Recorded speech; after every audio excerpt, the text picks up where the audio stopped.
All right, so Trident Wolf Eclipse. Which is an epic album title, by the way. Yeah, great album title by the band Watain. Now, they're a black metal band that we've been meaning to listen to forever now.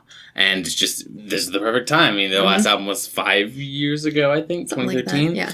And they started in the 90s. 1998. Which was after I thought they started. I had the impression that they started in the early 90s. I don't know why that was. I guess because they are affiliated with one of the classic black metal bands. Yeah, from Uppsala, Sweden, consisting of Eric Danielsson on vocals and bass, Håkan Johnson, I'm sure I'm mispronouncing that, because it has one of the... We're not Scandinavian. On drums, and Pelle Forsberg on guitar, so they're like a power trio, I guess it seems. Yeah. So, this album came out on January 5th, 2018. It's their 6th album. And let's get right on started with Nuclear Alchemy.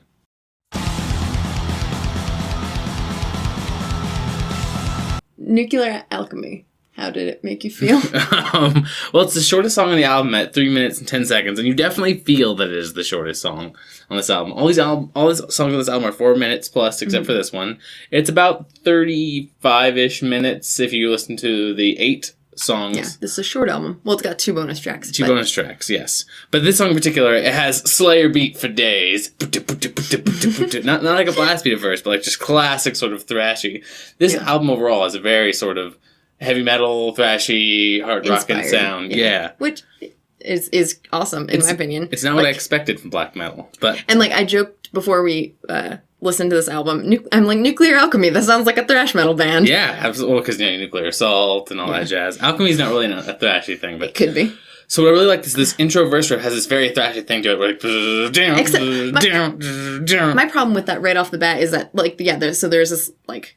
very jerky sort of riff, but it was like very quiet and very in the background, and you hear the like zzz part way louder, so it's like all the trem picking is like in the forefront, whereas the actual like notes are in the background. It's interesting. For black metal, there's clearly a lot of production here, and that's just a Watain thing apparently, is that they have the ambition to be famous. So there's a lot of production, but the production is odd. So it's all very high quality sound, but it's very odd sound coming from that, because I feel like a lot of the leads are very quietly mixed. Well, and it's mixed with intention, obviously. But yes, absolutely. But in this song in particular is really interesting, because it goes from that sort of Slayer beat to this chorus with these big, sort of more open chords, like rockin' sort of things. And it's interesting. I'm told in their last album they had like a ballad, like with singing and stuff, and it was really weird. With singing? What? Yeah, so... What is that? So on this one, by the way, we've never listened to a Watain album before, so destroy us in the comments for that. So this one, like with these big open chords and this sort of very rockin' sort of sound, I really enjoyed Nuclear Alchemy. And then at 141, it's this rocky sort of beat in the bridge, where it's... Yeah. Well, yeah, no, it's a surprisingly cheerful drum beat. It's just the boop-ka, boop-ka, boop-ka, boop-ka sort of business. And I'm like, all right, I feel like taking a jig now. A jig? Taking a jig? Is that like a dance jog? Yes, yeah.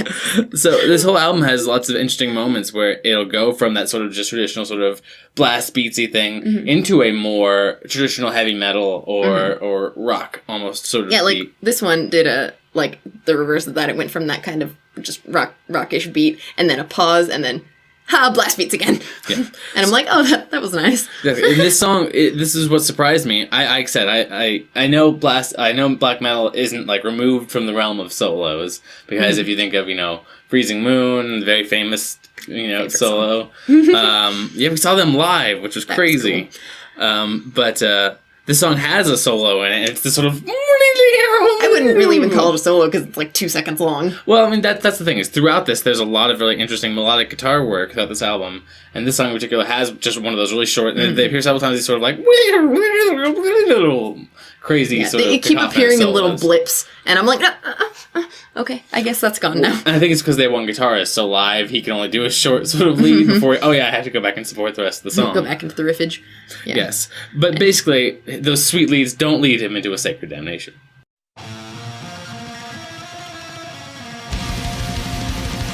Sacred damnation. Did you want to yell damnation? No. So this song, it starts off and throughout is very sort of traditional black metal. I was gonna say, like, I wrote from the beginning, I'm like, classic. Like, this song totally reminds me of Just like, old school, you know. Just old school original black metal, like, you know, early 90s Norway. Well, a lot of this reminds me of a lot of this album reminds me a lot more of like Dark Thrones, more like death and roll sort of stuff, and then more black death and roll, you mean? That's what I said. Well, I mean, they got some sort of deathy elements there. Yeah. But one thing I will say is that his voice is much more, I would say, acceptable. His growl is much more sonically pleasing to the common man's ear than a lot of death metal gutturals or black metal high screams. Yeah, this is like less grating than a lot of black metal vocals I've heard. Which is good, because it makes it easier to understand the words. And black metalers out there will be like, how dare you say something's easier? I mean, it just is. It's easier to understand the words in this. And it's... My problem with the vocals throughout this, though, is that they're a little monotone. And maybe that's just a black metal problem I have in general, is that they're just a little, like... But say, think about, like... Or like I've mentioned in previous videos that we've done, like, how I love when you have growls of different pitches. Yeah, like some that are deeper and some that are a little more mid-scream and that's just definitely whatever. not Watain's wheelhouse. They're definitely just far away from that as possible. But anyway, back to this song. Yes, it starts off with this sort of classic harmonic minor riff and these like double kick mad blasts, just full of so much. Like this drummer is so incredibly talented, but so many black metal drummers are. Wait, you have to be to get those sweet blast beats. You have to practice your cardio to be able to do that for days. And then the chorus. Interesting. The pre-chorus of this song, I only listened to it really on the second listen to that I really caught it. It has this very sort of like Phrygian dominant sort of like little section where it's this sort of neoclassical-y sort of it's mixed back, so like I said, it's you haven't before, but it's really interesting. The pre-chorus has this sort of really odd sort of that Arabic-y scaly sound for just a second before going into this much more sort of like this marching bouncy chorus with like intense double kicks. This song is like super pumped up energy, and so Nuclear Alchemy and this one were the two singles from this album. That's not what I would have expected to be the singles. Exactly. That's exactly what I thought, too. I mean, these songs are both really good. And what I like about this song a lot is that it captures, like, we mentioned that it really has that classic black metal sound, and it captures the, like, feeling of being noisy. Like, you know, back in the day, it was because it just had a low production value and was recorded on, like, cassette tapes that were copied over 8,000 times. But, like, this captures that feeling while actually being able to discern the notes and not having too much of that staticky, like crunchy at the treble end sort of sound. Yes, the production on this is extremely good, and but they still get that feeling of the like. You can still tell it's black metal, not just like trim picked thrash or death or something like that. Absolutely. No, and then the song does what the last song did too, which is about 2 minutes in. The last song was about 1:41, but this one, it switches into these sort of, I'm going to say the word chuggy guitars. What I mean is like these slow chords, and I think that's called a bridge. With lots of like sort of bells. This is the first time we really hear that sort of belly sound that, you know, black metal is so famous for, and it's really interesting how it really slows the song down compared to how like fast and trim picked everything else is. Yeah. Well, and then I like how it gradually steps it back up. Like, so you've got the slowest section, like slowest, simplest section, and then it kind of steps up to a mid-paced, like slightly more complicated bit, and then it goes back up to the almost the original tempo and feel. And I like that, how it goes back up.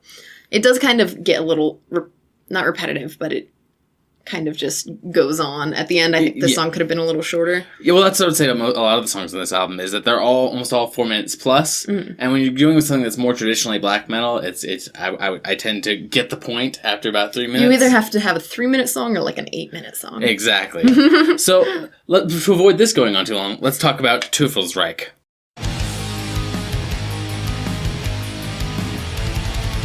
Teufelsreich. Did you rake it? That was painful.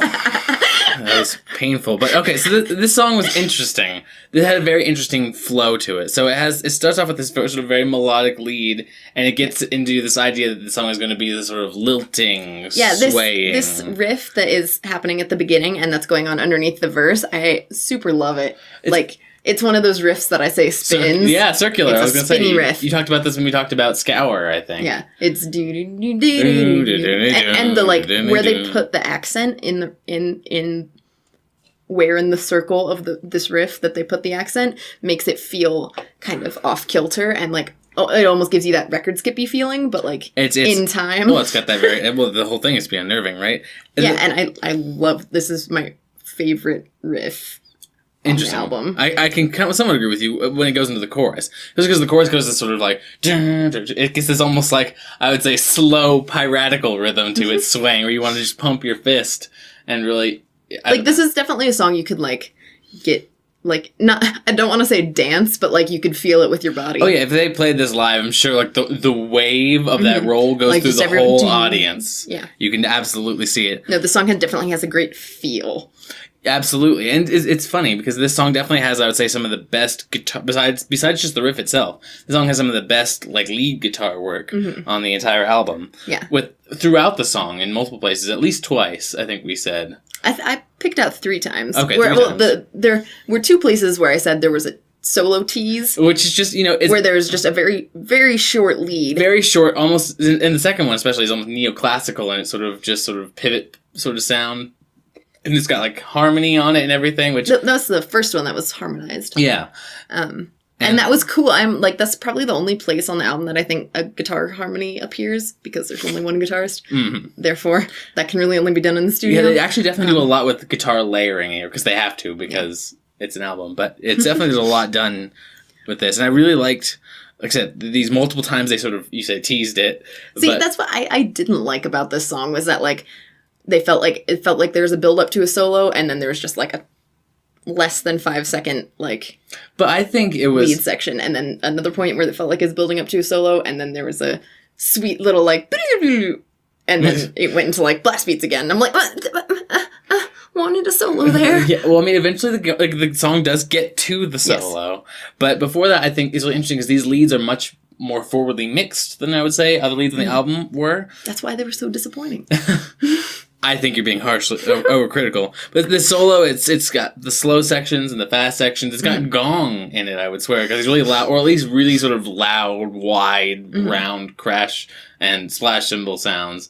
These sort of sounds. It's really, really got this big ambient tone behind it over this like really sort of. He's got a really like really trebly tone. Yeah, see, I felt like the solo itself was kind of like. I was expecting more after being teased so much. Haven't we all said that before? No, but, well, I mean, yes. It didn't live up to expectations for me. I guess. But, for that being said, I think this is the best guitar work on the album overall when it comes to leads. And you said you like the riff a lot. My problem with the song really is how it ends. It ends with this sort of like... Yeah. Just this long feedbacky noise. And I understand, you want like the noise, it's very black metal, but it also ends with like people like tapping on their guitar and like just... It's just noises. It just sounds like, we're still plugged in at the studio and they just kept that in. Which I get it, black metal is supposed to be sort of, rough cut and it's supposed to... But it is just too long of that. Yeah, it went too long. It was like, just it's fine to end a song with like feedbacky, like rough noises. Like, that's great. But letting it sustain forever is like, okay, we get the idea. Yeah, it filled me with a furor diabolicus.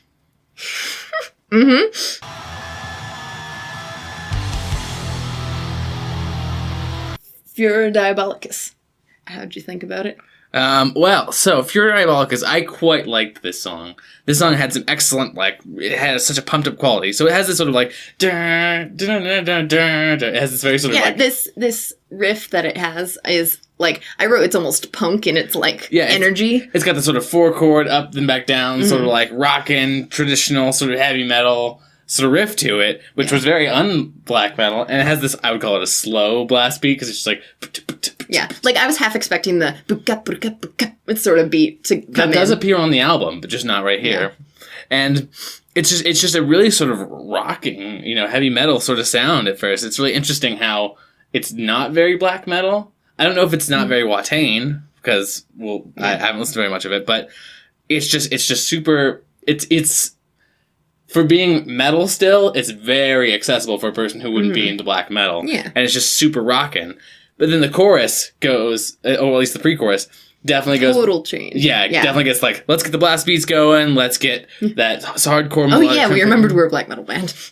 Yeah, and then over the pre-chorus it gets this really actually... You mentioned a sort of black metal shred thing. Well, over this you can kind of hear... It gets this sort of back and forth sort of little bit of I wouldn't call it a shred. It's just too quiet. It's a lead. It's to here. I will say, like I said, the leads on this album and the more melodic aspects of the guitar are too quietly mixed or too prominently mixed and short. So I will say that like I really liked that melodic lead trim picking over the pre-chorus, but it just wasn't enough, and there was just a short section of it, and it was quietly mixed. But then halfway through, this song becomes a completely different song, I would say. Yeah. Well, this song has several major shifts in feel and tempo. Not as much as some later songs, but yes. The bridge is like actually kind of groovy, I would say, because it goes... As much as black metal can have groove. I mean, it did that sort of thing where it kicked. Yeah, it was slower, appreciably. And I don't know if I'd say it has groove, but it was definitely slower. It's definitely got some offbeaty elements, you know. It's definitely got that sort of, as you said, that sort of cyclical move your body kind of feeling. I would say this bridge has that. Okay. Maybe it's just me. I didn't specifically feel that, but then it switches hardcore into this super cacophonous guitar solo section. Oh yeah, I loved that. Like where it just it kicked it right back up with there was just like a drum fill or something, and it went right back into this like noisy nonsense solo. Yeah, and so the whole end of the song, I would say, has this white noise quality that the sort of slower bridge section does not, I would say, prepare you for. It's an excellent juxtaposition. Like, it definitely goes, oh, the bridge is very slow, and you're really getting into it, you're really getting into the feel, you're feeling the dark, evil energy, and then... and then the song ends with this sort of just... It takes the, like... pumped up energy of the first part of the song and the like evilness of the slower part of the song and combines them, you know? Yes, for this sick guitar solo, it's just it's too short. It's way too short. But that's, it's because we like guitar solos. But then the song just ends with once again, which is kind of frustrating because after the last song ended with like a lot of noise and just going on too long. The song also ends with a lot of noise and it ends with going like on too long. About like what was this song that ends with a minute of just a full minute of just noises. Just white noise. And I get it. Black metal, white noise, they go hand in hand, which is funny because black metal, white noise, yeah. But it's definitely, it sits on the throne below the rest of the song endings for me.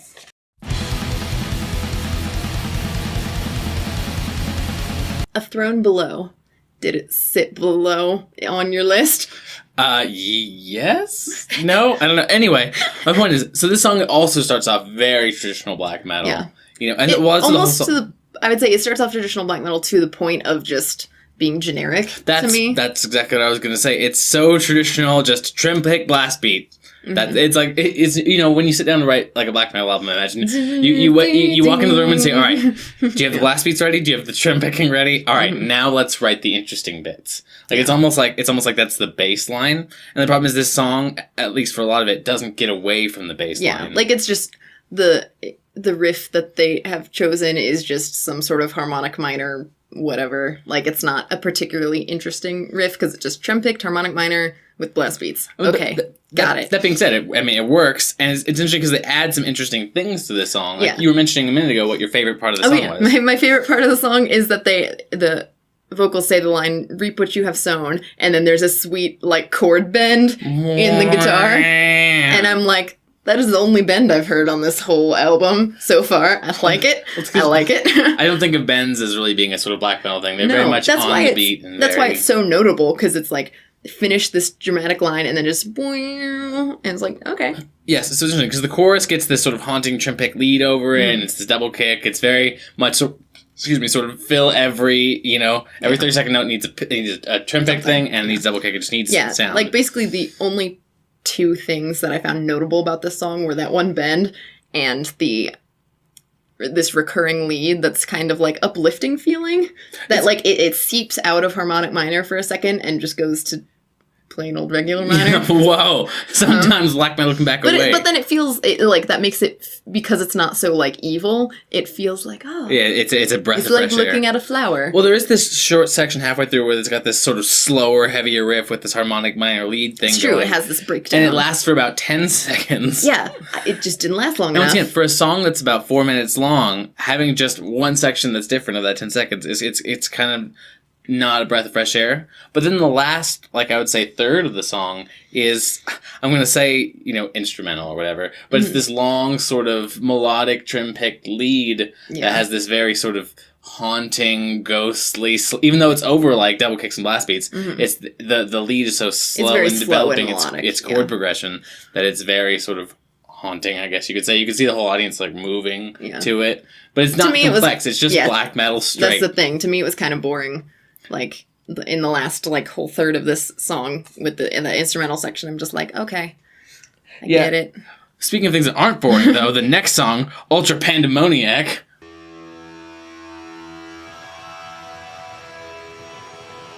Ultra Pandemoniac. How'd you like it? I liked this one thoroughly and with vigor. Yeah, I like this one too. It's interesting. It starts off with this sort of very fuzzy, rotary, sort of talkboxy, sort of wow sort of thing. It's really intro. Some sweet noise. It's really intro. It's really interesting. And it's just so unlike, and the song generally, I would say, is so unlike other songs on this album. To me, this song definitely feels very different. It does stand out a little. It still fits in sound-wise. Oh, yeah. I mean, this whole song is the whole album is very cohesive.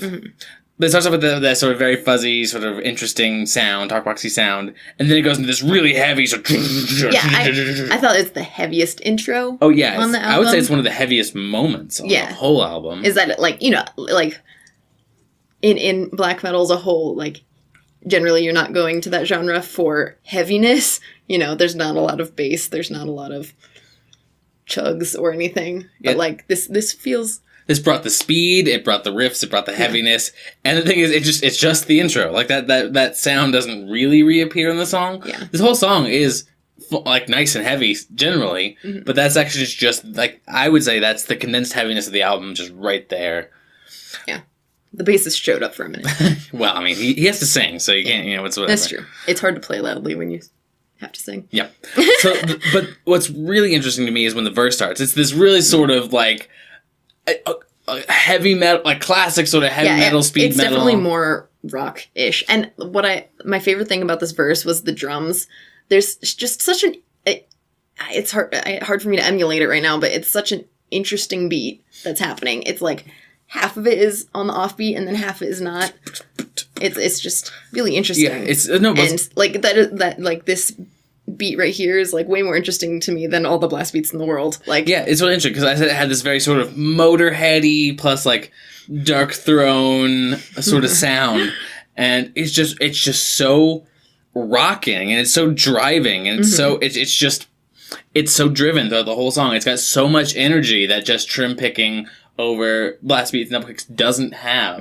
Granted, those have very high energy, and I understand getting really into them. But this has. But it's nice to mix that in with these more rock beats and riffs. I would say this definitely is. I don't know Watain a lot, but I would say if they come from a hardcore black metal background, this is more of a throwback to inspirations, like maybe some sort of Venom, some sort of like Motorhead sort of things, maybe things that they listened to before. That this song is not very black metal a lot. I would say. I guess in comparison to the rest of the album, in comparison to music in general, it is very black metal. Yes, of course. But it's got this, like, and once again, it has a sweet solo, and this is, like, the most satisfying solo on the whole album. Yeah, I think this is probably my favorite solo. It's kind of crazy and, like, a little all over the place and noisy, and it's got so much reverb on it that it's kind of hard to tell what notes are being hit. Because it's got that old heavy metal sound that's sort of just over the top, like... We're going to put all the overdrive on it, and it's going to be the weirdest thing anyone's ever heard. And this song is super fun. This song is exactly where it needs to be on the album. And I was going to say, being fun makes sense with the evil laughter at the end of the song. I was going to say, that's so old school, like, metal. That's so Ozzy. That's so everything to put, like, the laughter over the outro stuff. That's so, Master Puppets. Yeah. Like, I loved it ending with that evil laughter, but then it had a stupid lazy fade out, and I'm like, ugh! No, well, like I said, it's because of those songs like Master Puppets or Ozzy and stuff. It's just like, the problem, I feel like the proper way to do that is to have, like, some sort of, like, chord or whatever in the instruments kind of sustain, and then the laughter fades out, but there's no repeating riff underneath. Okay. Whereas this one had a repeating riff underneath that I feel like should have just stopped at some point. Well, I thought this song was great. And I didn't say I didn't like it. I just didn't like the lazy fade out. Well, we're not going to lazily fade out towards the Sanctuary.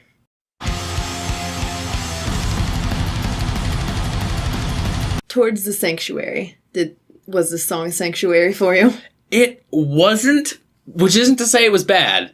This song is just, it's the longest song on the album at 4 minutes, 54 seconds. It's almost 5 minutes long. And my gosh. Excluding the bonus tracks, but. Yeah, excluding the bonus tracks. But it's so long, and there's so many parts to it. Happening. It feels like every section has something new. There's like the intro. This intro, I really liked it. It's like so fast and aggressive. These racing chords that are really like classic. Like, and it's like the inverse of what every thrash riff sounds like. You know, where it's do. This one goes do do. I'm like, I like it. Flip that on its head. Yeah, but it definitely it begins the song with a lot of energy, and then it switched shortly to gallops, and you never ever you never hear gallops in black metal, as far as I know. I don't listen to a lot of black metal. I listen to mostly the old school stuff, but like you never hear gallops in a black metal song, and then it gets rid of them, and the rest of the song I don't think they appear again. Yeah, and. And this intro part never reappears either. No, the song has like 10 parts in it. Yeah, and speaking of one of the parts that I personally felt was unnecessary and weird, there's like the first, like when the vocals first come in, the instruments kind of like go to like sustains or whatever. And then it's this weird, like echoey business. Like to me, I would describe it as the filter on it is like a megaphone at a distance is what he's singing. Are you talking about like where there's this like ambient melodic sort of chord notes being plucked all the way through? And it's the part with the weird vocal filter. Yeah, well, yeah. This song does a lot of weird things structurally because it definitely tries to go for that feel of here's the hardcore sections and then here's the soft sections, and they're very different. The song is full of a lot of sections where they're doing open chords one note at a time with a lot of reverb, as you said, your megaphone at a distance sort of sound, and. It's interesting, because this song is one of the only times on the album I would specifically say that I can hear the bass doing a melody at one point. It's like... Yeah, no, I specifically noted, I can hear the bass for once. And in black metal, that's practically sacrilege. And these guys are already Satanists. Yeah, but this song just kind of a little all over the place. Like, with...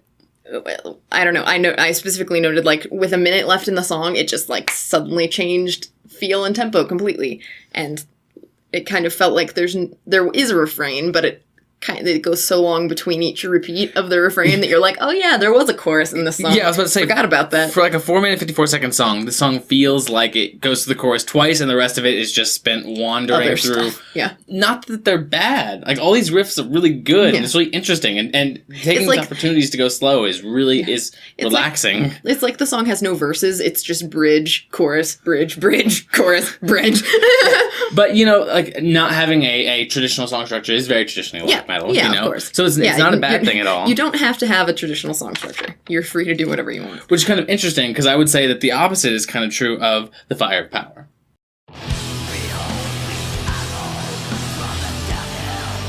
The Fire of Power. Did it fill you with a fire? Yeah, I guess, yes. So this song is, I would say, one of the slowest overall on the album. Yeah. It's got this very sort of... It's definitely one that you, like, slowly headbang to. And it's one of the few songs on the album that has no introduction. It just starts right into it. It's like, lyrics, go! It doesn't really have an outro either. Obviously, it's the end of the song, but the song just... It's vocals... straight through. There's no intro or outro. Yes, like I said, this song is just pumping, and it's to the point. It's funny that we mentioned like traditional song structure, because I feel like this song has the most traditional. Yeah, it goes structure. verse, chorus, bridge. Kind of it shifts like a different outro sort of thing. So, like I said, for the chorus and verse, I'd almost say it's practically like not predictable, but it's just normal. It's a very sort of rockin', slow sort of melody. It's very, very sort of like... Yeah, and like the pre-chorus, like riff, I'm like, wow, you can almost like sing with this. Like, I like the chord progression they used in the pre-chorus a lot. And then like, once it gets to the chorus, it's probably the most like chantable like thing that is on this whole album. Like, yeah, you don't have to have listened to the song even once to be able to go, yeah, the fire of power. Yeah, and the other thing I was going to say about the chorus is that I really like how he says fire, and then there's a response in the riff. There's a response in the riff, and there's also a response in a drum fill, which... It's got an excellent sort of call and response feel. Like, this song is so traditional. I say so traditionally structured, but what I mean is it plays with so many normal song things like call and response. It plays with normal song structure, and I really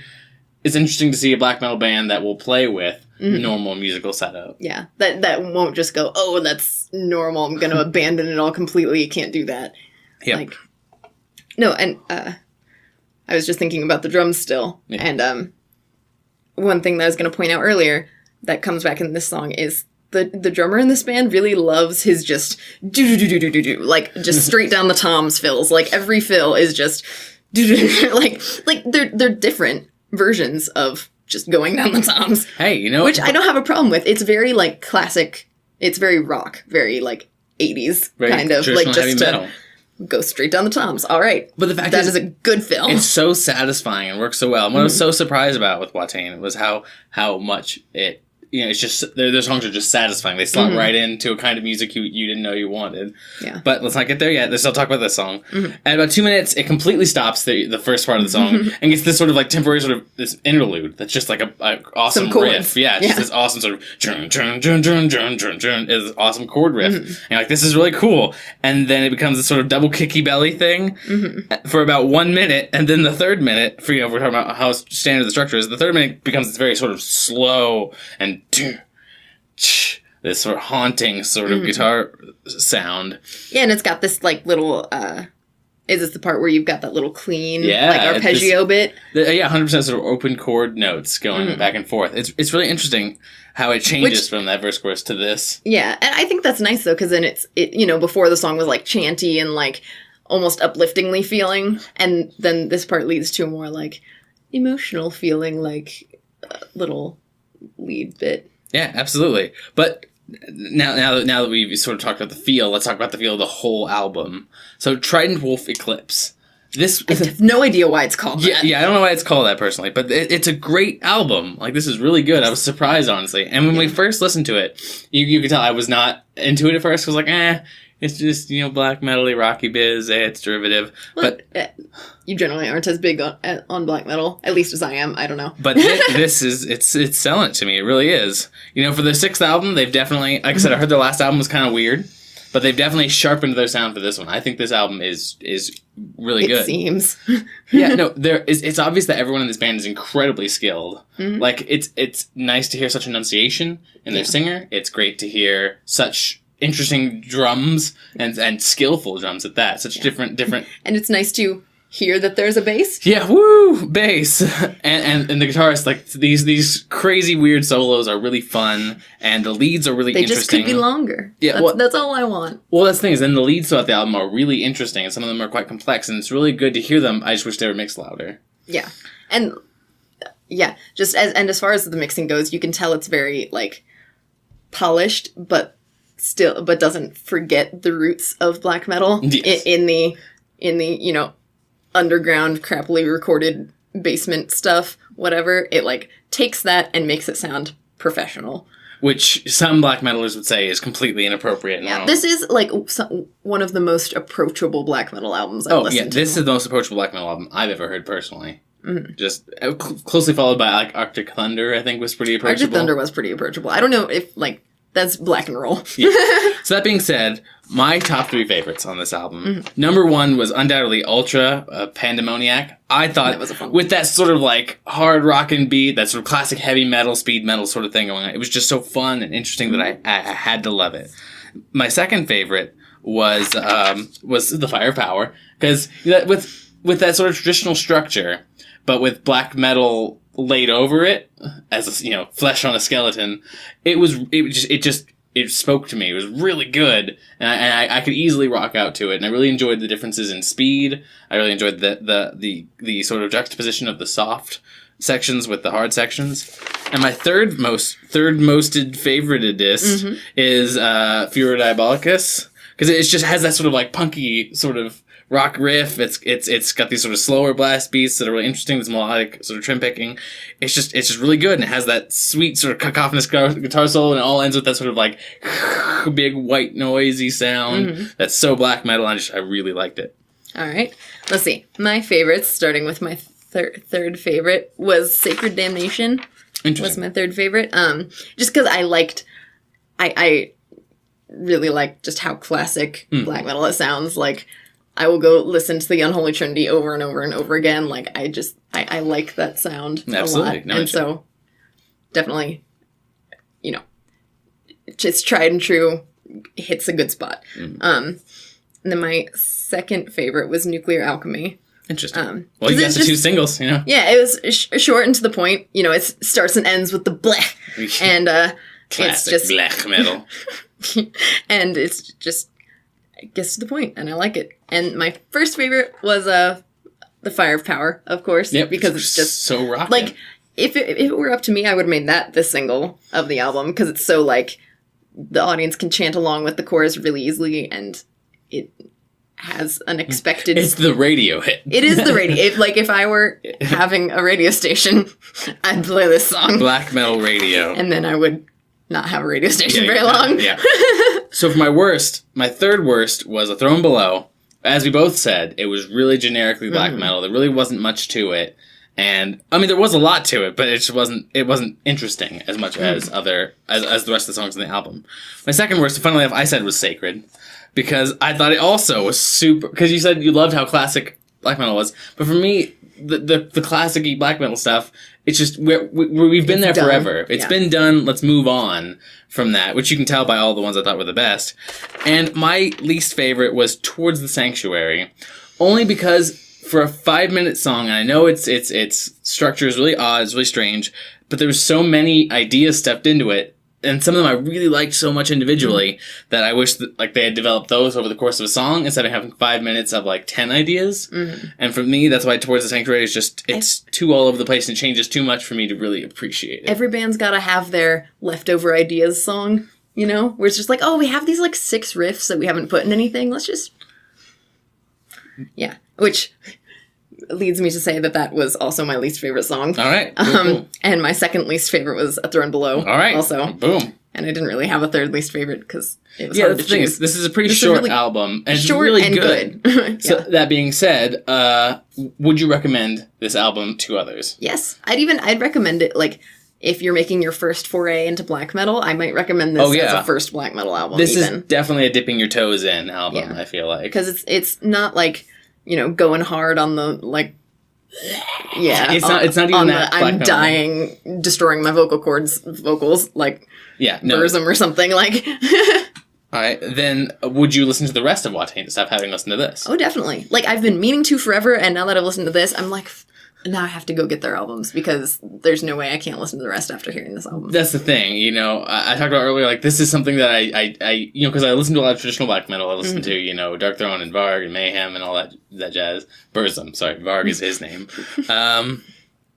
And so when this has that sort of more rock and metal elements to it, heavy metal elements to it, I'm like, oh, this is what I've been searching for. This is really good. I quite liked this. Surprisingly. And so I would definitely recommend it to others. I'll definitely go listen to more of Watain. And I don't know why I said that weird. And so what would you give this album on a scale of 1 to 10? An 8? This album is a solid 7 or 8. I would say 8. We can probably say 8. I'd say 8, possibly higher. I think you're giving it too much credit. I liked it a lot. Well, I guess everyone's a critic, including us. Bye-bye.